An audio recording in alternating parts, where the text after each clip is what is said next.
Hello everyone, welcome back to the channel. I am Chris. Let's get some things set up first. An apology. Well, we'll stick with this one. Okay, this is part 3.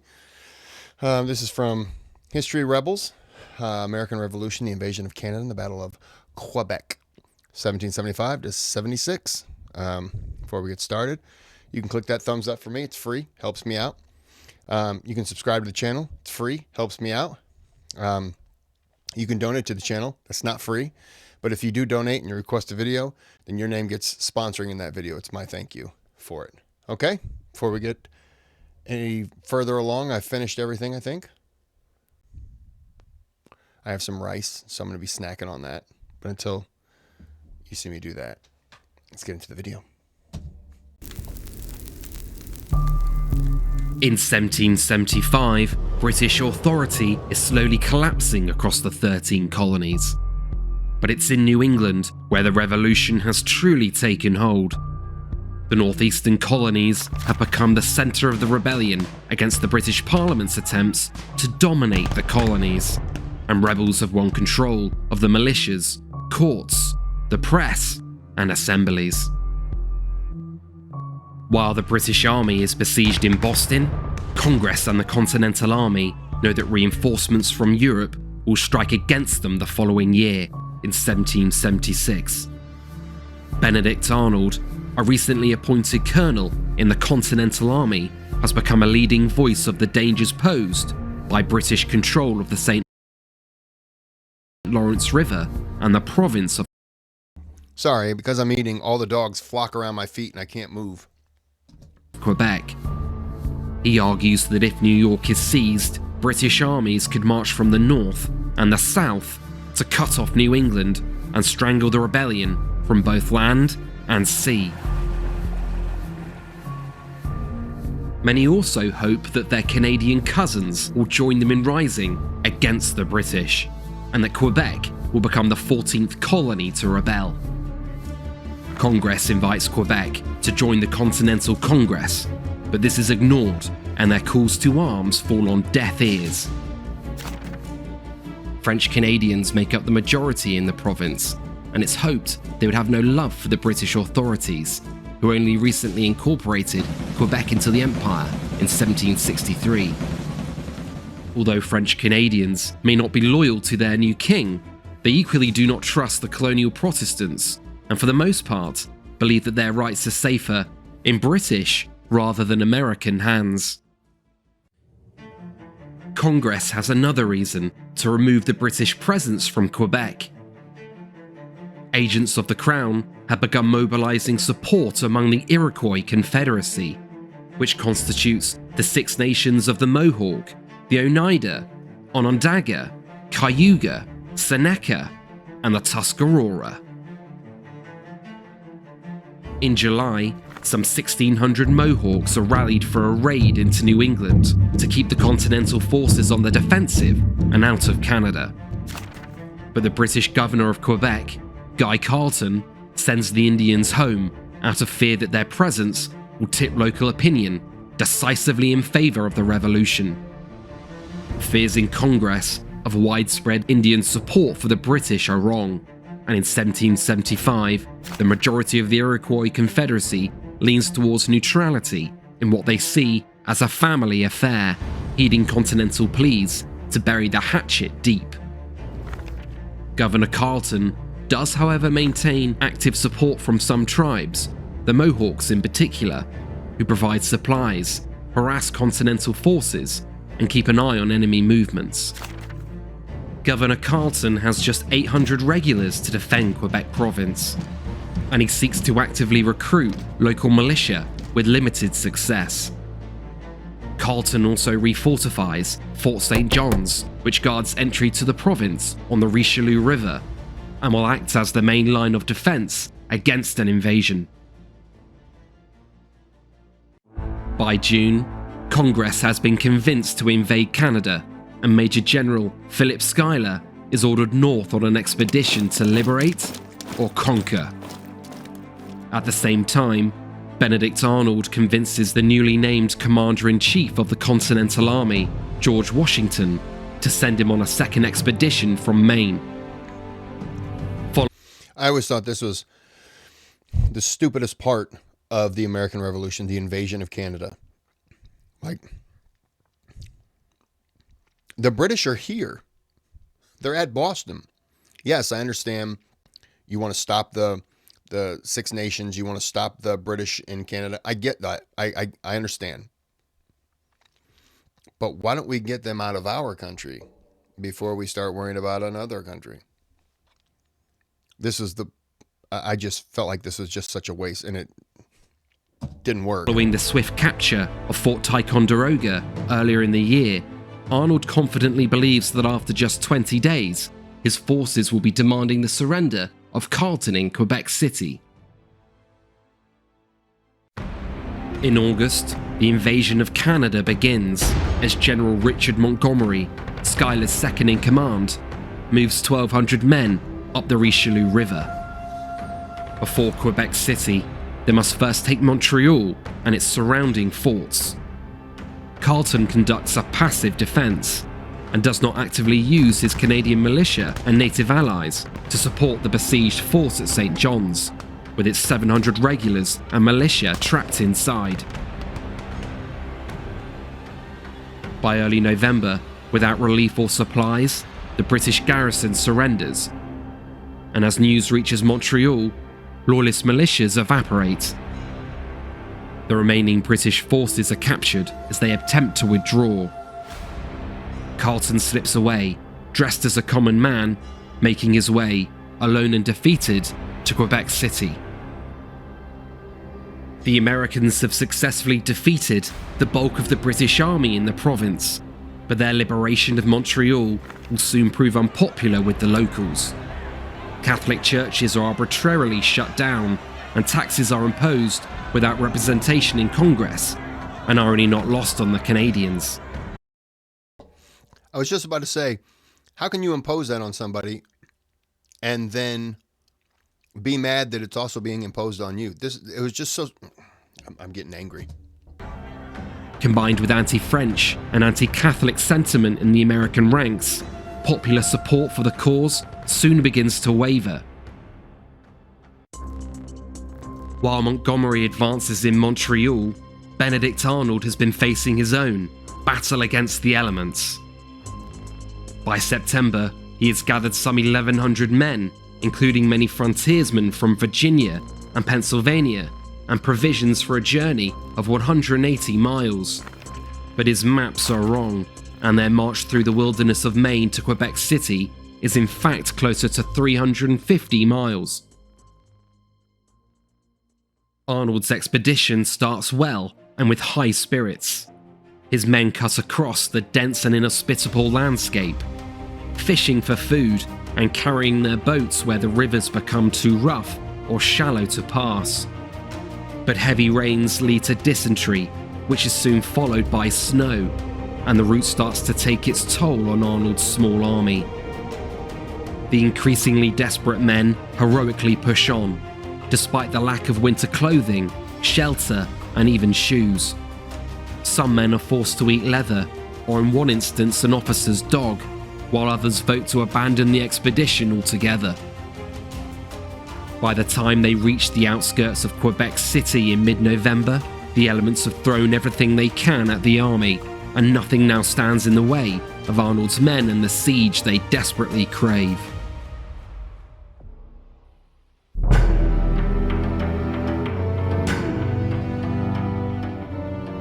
Benedict Arnold has lost almost half his army to the expedition, which now stands at 600 outside of Quebec City. Montgomery soon arrives with an additional 700 men, along with all important artillery pieces, and the joint force sets up camp outside the imposing city walls. Emissaries that are sent to demand a British surrender are shot, and letters that do reach Carleton are burnt in front of his men before being read. The message is clear: this time there will be no surrender or easy American victory.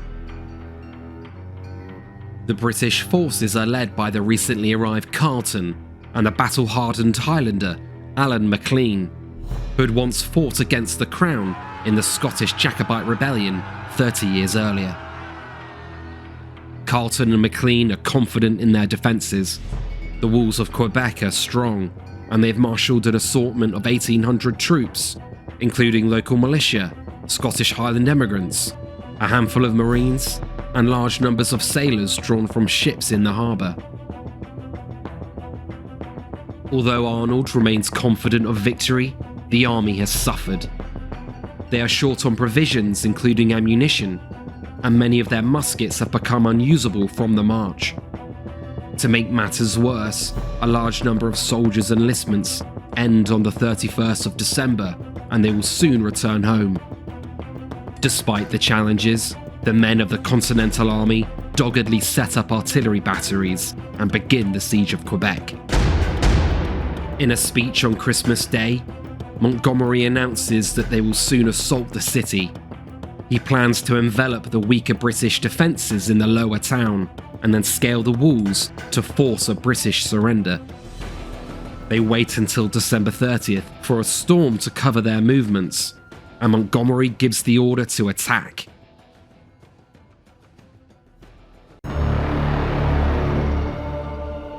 In the early hours, two diversionary forces move forward to feint attacks against Quebec's western wall and pin down and distract as much of the enemy as they can.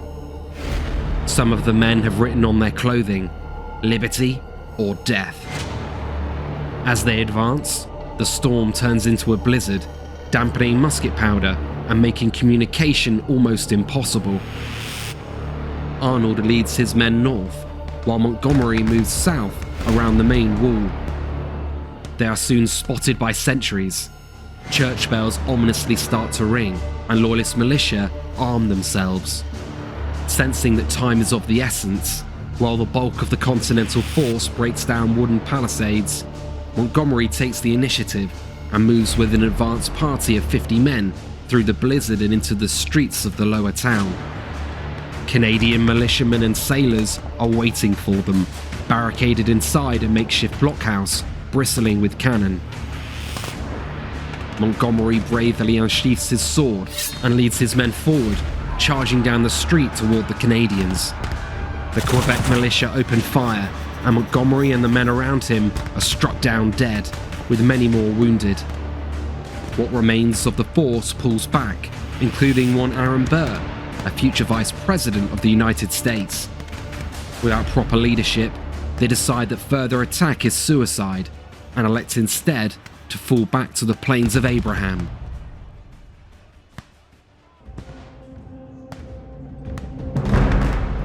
Arnold's force has also made it to the lower town, dodging musket fire and grenades from the walls as they charge past.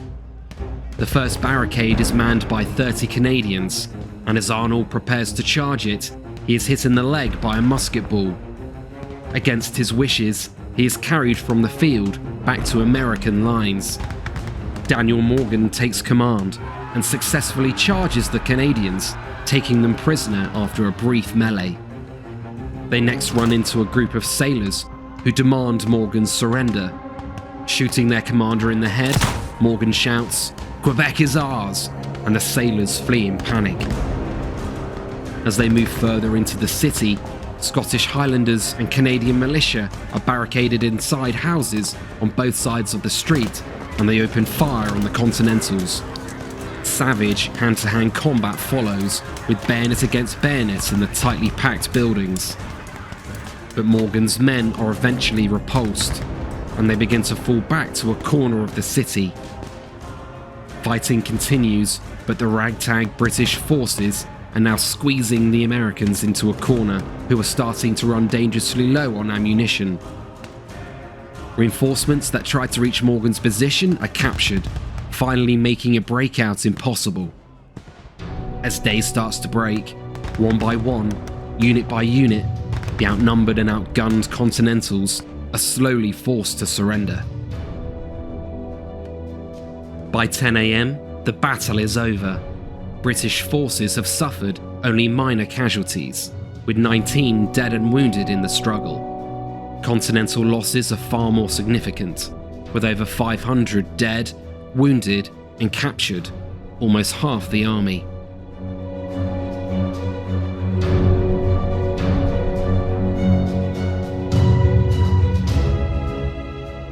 British and Canadian morale is greatly lifted following the battle, and committees are soon established to deal with local traitors that aided the American cause. Governor Carleton, however, does not take advantage of the precarious American position and sally out to complete the victory. With plenty of supplies, he has no reason to roll the dice on an open battle, as the French had done in 1759 at the Battle of the Plains of Abraham, which led to their defeat and the loss of Canada. For the Continental Army, the defeat is an important lesson in logistics and highlights the problem with short-term enlistments for soldiers, which had forced a premature attack on Quebec. Arnold, now in sole command, has been left in a difficult position. With just 600 men, his requests for reinforcements are initially ignored, with fears of a pro-British uprising in Montreal and a growing number of Iroquois and other tribes joining the British cause further south. However, by April 1776, reinforcements have slowly trickled through, and the Continental Army rises to 3,000 men under fresh command. But 11,000 British reinforcements are also on their way to Quebec, and in early May, shipmasts are spotted down the river, and American forces conduct a panicked retreat. Carleton is once again idle and slowly pursues the retreating Continentals despite a string of minor victories as they march south.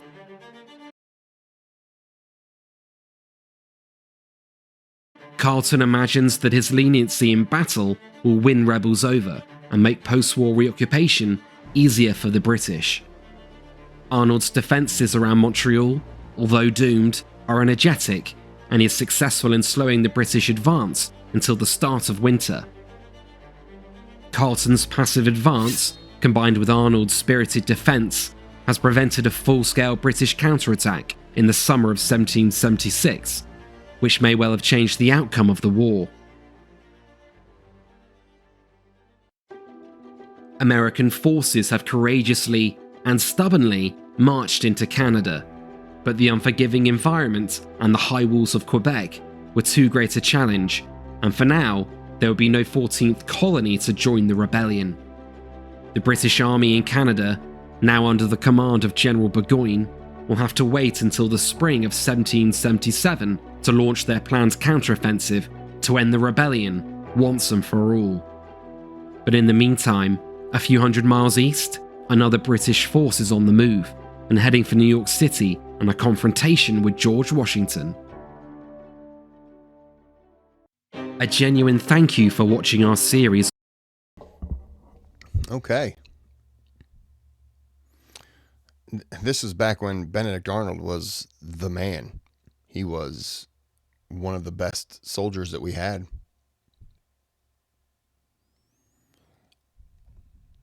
It's too bad that he turned.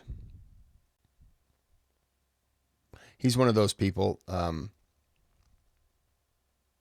that I think had he died 77, or 76, he dies from the wound, he's a hero. We win the war. If you just change that aspect, we win the war. He's a war hero. He has streets named after him. Probably even has a town, a city of Arnold, town of Arnold, something like that. Stupid man. Well, anyways, we're going to end this here. Until next time, I hope you're enjoying this series because I am. So until next time, have a good day, have a good night.